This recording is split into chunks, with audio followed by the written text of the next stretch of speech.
CMR shopping mall grand opening on 10th September in Miapur. Welcome to crime diaries. ఈ వారం మన guest 2004 batch police officer పేరు కోన దుర్గాప్రసాద్ గారు, circle inspector of police, Bhogapuram circle, Vizianagaram district.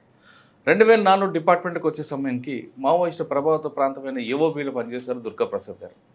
అప్పట్లో పోలీసులు నక్సల్స్ సంబంధించిన వ్యవహారంలో ఒక అప్పర్ హ్యాండ్ రావడానికి గ్రామాలకు వెళ్ళడం, అక్కడ ఉన్న ఇన్ఫర్మేషన్ నెట్వర్క్ డెవలప్ చేయడంలో ముందుండేవారు. అందులో దుర్గాప్రసాద్ గారు కూడా ఒక పార్ట్.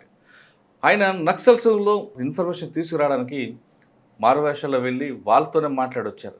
ఆ విధంగా ఆయన స్టేట్ కమిటీ మెంబర్తో మాట్లాడి బయటకు వస్తారు. అదొకటే కాకుండా ఒక మంచి ఎన్కౌంటర్లు కనిపిస్తుంటాయి. ఆ ఎన్కౌంటర్ జరగడానికి వెనక కారణం ఏంటి, ప్రస్తుతం డిపార్ట్మెంట్లో ఆయన చేస్తున్న వర్క్లో భోగాపురంలో ఎలాంటి క్రైమ్ ఉంటుందనే విషయాన్ని దుర్గాప్రసాద్ గారు అని తెలుసుకుంటాం. సార్ నమస్తే అండి. నమస్తే అండి. సార్ మీరు 2004 డిపార్ట్మెంట్కి వచ్చినప్పుడు మీది ఒక రికార్డు కనిపిస్తుంటుంది. బాకూరు వెంకటరమణ అలియాస్ గణేష్ ఏఓబీలో స్టేట్ కమిటీ మెంబర్. ఆయనతో మాట్లాడి ఫేస్ టు ఫేస్ మాట్లాడి బయటకు వస్తారు. ఆయన మీరెవరు తెలుసో, మీరు ఆయనకి తెలుసో తెలియదు కానీ మీరు వెళ్ళి మాట్లాడి రావడం అదొక సంచిష్లైంది.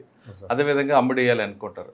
వీటన్నిటితో పాటు ఎక్స్చేంజ్ ఆఫ్ ఫైర్లు జరగడం, అప్పుడు ఏఓబీలో నక్సల్స్ ప్రభావిత ప్రాంతాల్లో పనిచేయడం కాకుండా అక్కడ వాళ్ళని కంట్రోల్ చేయడం, అంటే ఇటువైపు రాకుండా ఇన్సిడెంట్ జరగకుండా, లేదంటే ఆ ప్రాంతంలోని యువత అటువైపు వెళ్లకుండా మీరు చేసిన కార్యక్రమాలు ఏంటి, అక్కడ నుంచి మీ జర్నీ ఇప్పుడు భోగాపురం సర్కిల్కి వచ్చింది. భోగాపురంలో హైవే కానుకున్న ఈ పోలీస్ స్టేషన్లో ఇటీవల కాలంలో ఎక్కువగా రోడ్ యాక్సిడెంట్స్ ఉన్న ఈ పోలీస్ స్టేషన్ ఇప్పుడు ఎయిర్పోర్ట్ రావడంతో సివిల్ మ్యాటర్స్ ఎక్కువ పెరిగినట్టున్నాయి. ఆ ఛాలెంజ్ని ఎలా మీరు ఫేస్ చేస్తున్నారు? ఈ ప్రశ్నకు సమాధానం చెప్పే ముందు కోన దుర్గాప్రసాద్ గారి కుటుంబ నేపథ్యం, ఎక్కడి నుంచి స్టార్ట్ అయింది మీ జర్నీ? బై ఛాన్సా బై చాయిస్ ఇన్ఫార్మ్ చేసుకోవడం? మాది ఆమదాలవలస అండి, పూజారిపేట. చిన్నప్పటి నుంచి చదవంతా కూడా Amadalavalasa junior college, Amadalavalasa high school, Amadalavalasa junior కాలేజీలో చదవడం జరిగింది. తర్వాత డిగ్రీ కూడా ఆంధ్ర యూనివర్సిటీలో చేయడం జరిగింది. పీజీ కూడా చేశాను, ఎంఏ ఆస్ట్రాలజీ చేశాను, ఎంఏ సోషియాలజీ కూడా చేశాను. హైదరాబాద్లో ఆస్ట్రాలజీ చేశాను. అనుకోకుండా నేను 1998లో ఎస్పీఎఫ్లో కానిస్టేబుల్గా భర్తీ అయ్యాను. అయిన తర్వాత అక్కడ చేస్తూ ఉంటే కానిస్టేబుల్గా ఏముంటుంది, ఆఫీసర్గా వెళ్ళాలి, డిగ్రీ కంప్లీట్ అయింది కదా అనేసి ఒక ఆయన మా ఎస్ఐ గారు చేశాను. ఎస్పీఎఫ్ హైదరాబాద్లో సుమారుగా 4-5 ఇయర్స్ చేశాను. అక్కడ డ్యూటీస్ ఏంటంటే హైకోర్టు జడ్జెస్కి వాళ్ళకి సెక్యూరిటీ ఉండేవాళ్ళం. ఆర్ఎం బాపట్ గారు అని ఎక్కువ ఆయనకి ఉండేవాడిని హైకోర్టులో. ఆయన రిటైర్ అయిపోయారు. అదే ఎన్వి రమణ గారికి కూడా సుప్రీంకోర్టు జడ్జి చేశారు. ఆయన ఫస్ట్ జడ్జి అయినప్పుడు నేనే ఫస్ట్ ఆయనకి సెక్యూరిటీగా ఉన్నాను. అక్కడ సంజీవ్ ఎస్ఆర్ నగర్లో ఉండేవాళ్ళం. అప్పుడు ఆయన అంతా కూడా అయిపోయిన తర్వాత అక్కడ నుంచి నేను ఇంకా డైరెక్ట్ సబ్ ఇన్స్పెక్టర్ అవుదామని చెప్పేసి ఇంకా కోచింగ్కి వెళ్తూ సబ్ ఇన్స్పెక్టర్ రావడం జరిగింది 2004లో. ఆల్రెడీ యూనిఫామ్ ఉన్నా ఇంకా ముందుకు వెళ్ళాలి. ఆ తర్వాత అప్పుడు 2004లో వచ్చేసాం. 2004లో ట్రైనింగ్ అయిపోయిన తర్వాత ఫస్ట్గా మా గోపీనాథ్ రెడ్డి గారు అని ఐజీ గారు ఉండేవాళ్ళు, సిఎన్ గోపీనాథ్ రెడ్డి గారు. ఆయనకి అడిగాం, సార్ నాకు సిటీ ఇవ్వండి సార్ అంటే, లేదురా నువ్వు ఏజెన్సీలో చేయాలి, నీకు ఏజెన్సీ ఇస్తారని వెళ్ళిపోమని చెప్పారు. అయితే అప్పుడు మాకు ఎక్కువగా ఉండేవారు ఏజెన్సీలో వెళ్ళగానే మేము అంతా కూడా వివి శ్రీనివాసరావు సార్ ఉండేవారు ఎస్పీగా. ఫస్ట్ మేము వెళ్ళగానే ఆయన దగ్గర రిపోర్ట్ చేసాం. రిపోర్ట్ చేసినప్పటికీ మాకు ఓఎస్డీగా వినీత్ బిజ్లాల్ సార్ ఉండేవారు. మాకు ఓఎస్డీగా వినీత్ బిజ్లాల్ సార్ ఉండేవారు. వినీత్ బిజ్లాల్ సార్ మా అందరినీ ఇంటర్వ్యూలు చేశారు. ఎక్కడ కావాలి ఏం కావాలని అందరినీ కూడా అడిగారు. నాకు చాయిస్ అప్పటికి నాకు ఏజెన్సీ గురించి కానీ ఏం కానీ తెలియకపోతే అప్పుడు సరే మీరు జీమాడుగులు వెళ్ళండి అన్నారు. సరే జీమాడుగులు వెళ్ళడం జాయిన్ అయ్యాను.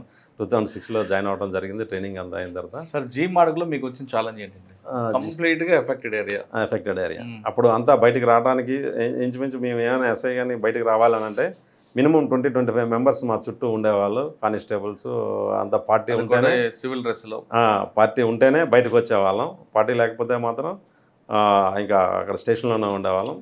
మీరు వెళ్ళేసరికి అక్కడ జరిగిన ఇన్సిడెంట్స్ ఏంటంటే, మేము వెళ్ళేసరికి అప్పటికే అంతకుముందు ఒకసారి స్టేషన్ మీద అటాక్ జరిగింది.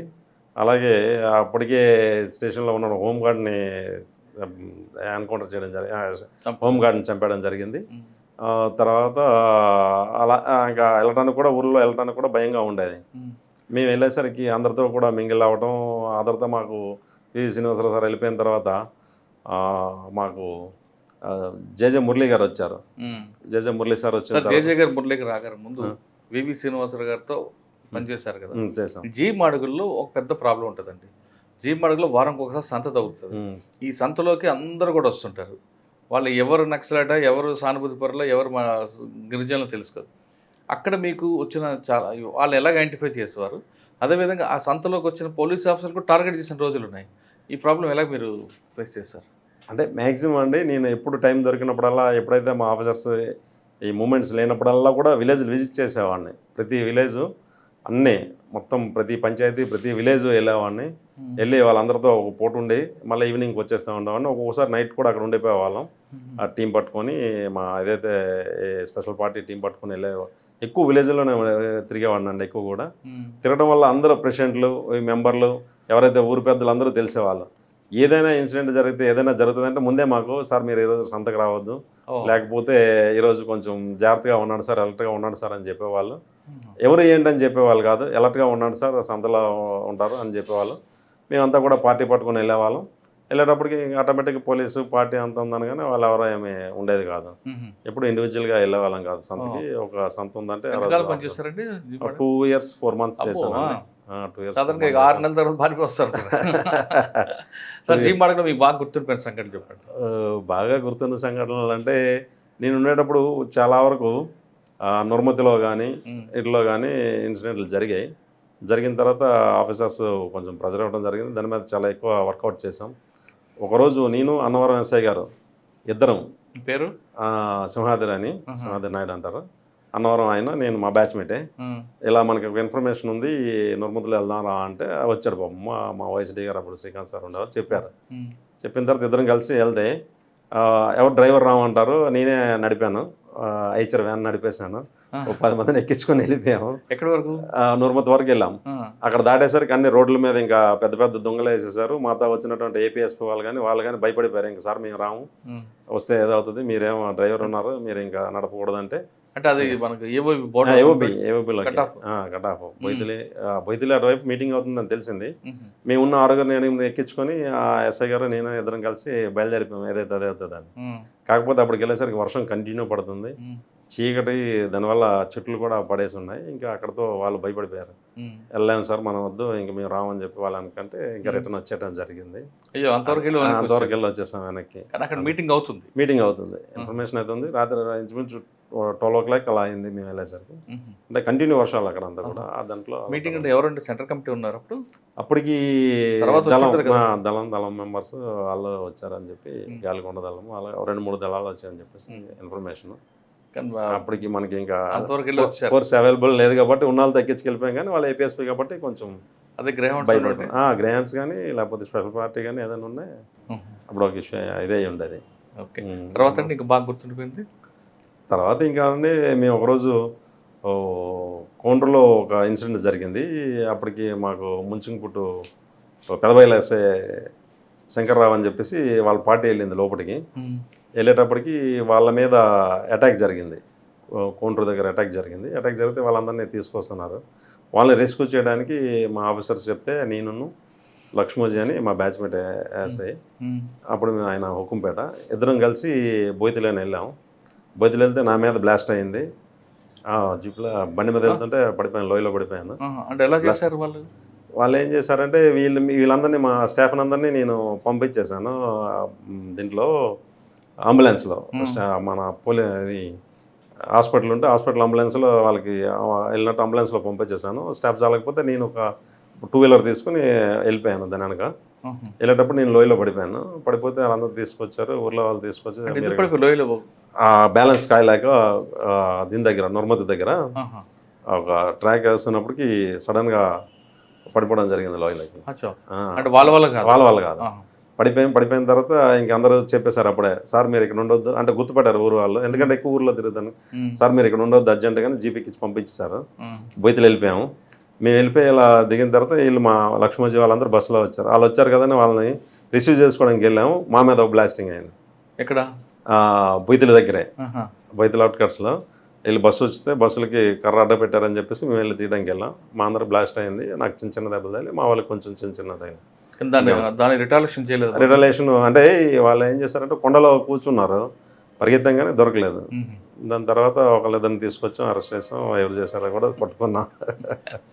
అవన్నీ జరిగింది. అప్పుడంతా ఉండేది. ఒకరోజు నైట్ అంతా జిల్లా అంతా కూడా మా గురించి ఇంకా నిద్రపోలేదు, జిల్లా పోలీస్ అంతా కూడా. ఎందుకు? ఇది బ్లాస్ట్ అయిపోయింది, మేము లోపల ఉండిపోయాం. అప్పటికి మైన్ ప్రూఫ్ వెహికల్ పంపించారు, అన్నీ చేశారనమాట. చాలా పెద్ద ఇష్యూ అయిపోయింది అదంతా కూడా. జీమాడగల తర్వాత అంతా కూడా జీమడగల తర్వాత అచ్యుతాపురం వెళ్ళామండి. ఏదండి? అచ్యుతాపురం. ఓకే. అట్లా దాన్ని అయిందో అచ్యుతాపురం నార్మల్గా మామూలు లాండార్ పోలీస్ స్టేషన్. అక్కడంతా ఇండస్ట్రియల్ ఉండేది. అప్పటికి బ్రాండిక్స్ అనమాట కన్స్ట్రక్షన్ అవుతుంది, ఇండస్ట్రియల్ అంతా కూడా. బ్రాండిక్స్ అప్పటికే ఇష్యూ ఉంటే అక్కడంతా కూడా పూడి మడక, వాళ్ళంతా ఫిషర్మ్యాన్స్, యాజిటేషన్స్, కొట్టుకోవడాలు అన్నీ చాలా ఎక్కువ ఇష్యూస్ ఉండేవి. ల్యాండ్స్ ఇచ్చారని చెప్పేసి బ్రాండిక్స్ రిలాక్స్ లేదు. బ్రాండిక్స్ కన్స్ట్రక్షన్ అంతా వరకు మొత్తం మ్యాక్సిమం 80% వరకు నేనే ఉన్నాను. అంతా కూడా సెటిల్మెంట్లు చేసి వాళ్ళతో డైలీ మాట్లాడి కన్స్ట్రక్షన్ అలాగ ఇండస్ట్రీ. అప్పటికి జేజే మురళీ గారు ఉండేవారు, ఆయన కొంచెం అయిపోయింది. ఈయన వచ్చారు ఆయన తర్వాత, వినీత్ బిజ్లాల్ సార్ కంటే ఆగుంట సబర్వాల్ గారు వచ్చారు. అచ్యుతాపురం తర్వాత అండి ఇంకా నాకు అక్కడ 2-3 సార్లు గొల్గొండ వెళ్ళాను. నెక్స్ట్ గొల్గొండ వేశారు. గొల్గొండ వెళ్ళిన తర్వాత ఐబీ నుంచి మన ఇంటెలిజెన్స్ నుంచి కూడా మీరు ఇక్కడ పని చేయకూడదు అని వినీత్ బిజ్లాల్ సార్ ఉన్నారు, ఎస్పీ గారు. వెంటనే ఫోన్ చేసి చెప్పారు, సార్ కూడా మీరు ఎక్కడ ఉన్నారు, మీ మీద యాక్షన్ టీం తిరుగుతుందని అని చెప్తే మా కోడి దుర్గాప్రసాదరావు గారు నేషనల్ డీజీ గారు ఉండేవారు అప్పుడు. సార్కి చెప్తే నాకు పీటీసీకి ఇచ్చారు, మన విజయనగరం పీటీసీకి వెళ్ళిపోయాను. 2 years ఇంకంతా కూడా ఉండేది. నాకు అప్పుడు గన్మ్యాన్లు అందరూ ఉండేవాళ్ళు. ఇంకా వీళ్ళతో ఎస్ఐగా గన్మ్యాన్లు పెట్టుకొని అంతా కష్టంగా అని చెప్పి ఇంటి దగ్గర కూడా భయపడ్డారు. ఇంకా అప్పటి నుంచి ల్యాండ్ ఆర్డర్ మానేసి ఇంకా సిటీకి వెళ్ళిపోయిన తర్వాత అయిపోయిన తర్వాత 2 years అయిపోయిన తర్వాత కొంచెం అంతా సర్దుమణిగింది. నేను ఇంకా సిటీలోకి వెళ్ళిపోయానండి. సిటీలో ఫోర్త్ టౌన్ ట్రాఫిక్ ఎస్ఐగా చేశాను. దాని తర్వాత ప్రమోషన్ వచ్చేసింది ఇన్స్పెక్టర్గా. సిఐడి తర్వాత మళ్ళీ స్టీల్ ప్లాంట్, అక్కడ కూడా ఇండస్ట్రియల్ యాజిటేషన్స్ కూడా. స్టీల్ ప్లాంట్ తర్వాత మళ్ళీ క్రైమ్లోకి వెళ్ళిపోయానండి.